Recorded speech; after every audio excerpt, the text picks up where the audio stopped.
এই নেতাজি সুভাষচন্দ্র বসুর বদলা হিসাবে নিছে। জয় শিবচন্ডী। কিছুক্ষণ আগত লাইভ প্রোগ্রামত একটু নেট প্রবলেমের জন্য লাস্টের দিকে 3 মিনিটের আলোচনা অনেকে ঠিকমতো শুনিবার পান নাই, কতগুলো কথা বাদ পড়ে গেছে। কুমার ইন্দ্রজিৎ তথা আজাদ হিন্দ ফৌজের কতগুলো কথা বাদ পড়ে গেছে, সেই কথাগুলো আবার কম। মহারাজা জগদেবেন্দ্র নারায়ণের নেতৃত্বে যখন ইউরোপে যুদ্ধ করে, রেডিও বার্তালাপত কুমার ইন্দ্রজিৎকে যে দায়িত্ব দেয়, যেগুলা যুদ্ধত মারা গেছে বাদ বাকি যে আজাদ হিন্দ ফৌজের যে মানুষগুলা আছে সেই মানুষগুলা বাড়ি পাঠিয়ে দিয়ে দাও, তুমের উপরে কোনো কেস এলিগেশন কোনো কিছু না লাগে, বাড়ি পাঠিয়ে দাও আর মেসেজ দিয়ে দাও যে ভারত স্বাধীন হওয়ার হচ্ছে। সেই মানুষগুলা তো ছাড়িয়ে দেওয়া হল। অল্প সময়ের ভিতরেতে কিছু আজাদ হিন্দ বাহিনীর হয়তো 2-4টা 20টা 50টা মানুষই সুভাষচন্দ্র বসুর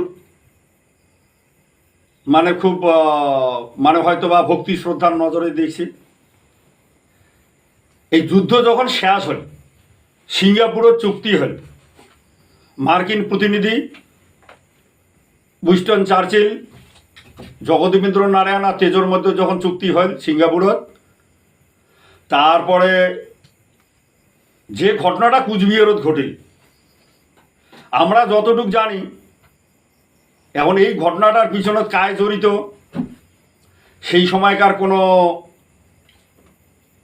পলিটিক্যাল দলও হবার পারে, কিন্তু আমার যেটা ধারণা আজাদ হিন্দ বাহিনীর কিছু সংখ্যক লোক, যেটা সুভাষচন্দ্র বসুর বেশি বেশি অনুপ্রেরণা যাচ্ছে, ঘনিষ্ঠতা যাচ্ছে।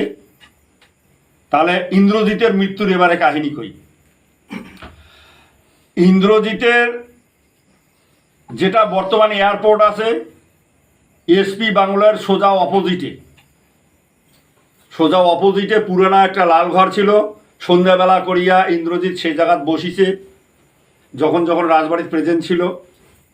সেই সময় ইন্দ্রজিতের যে পানীয় দ্রব্য ছিল সেই জায়গাত ক্লোরোফর্ম মিক্সচার করিয়া ইন্দ্রজিৎ অজ্ঞান করা হয়। অজ্ঞান করিবার পরে এই অজ্ঞান মানসিটাকে রীতিমতো আবার ডাং মায়ের করিয়া হাড্ডি হুড্ডি ভাঙি দিয়া এই অবস্থাতে আবার উয়েরে গাড়িত করিয়া নিয়ে যাওয়া হয় লালকুঠি দার্জিলিং।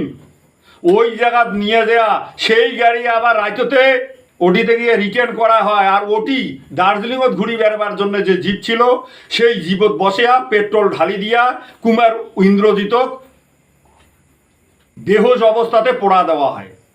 তখন তার প্রাণ ছিল, জীবিত অবস্থায় পোড়া দেওয়া হয়, যদিও ক্লোরোফর্ম দিয়া অজ্ঞান করছে কিন্তু প্রাণ তো ছিল। তা এইবারে যেটা কথা হল, এইভাবে ইন্দ্রজিতের সাথে যে ঘটনাটা ঘটছে এটা তো যুদ্ধ করিবার পায় নাই। কিছু সংখ্যক লোক এটা পরবর্তীতে এই নেতাজি সুভাষচন্দ্র বসুর বদলা হিসাবে নিছে।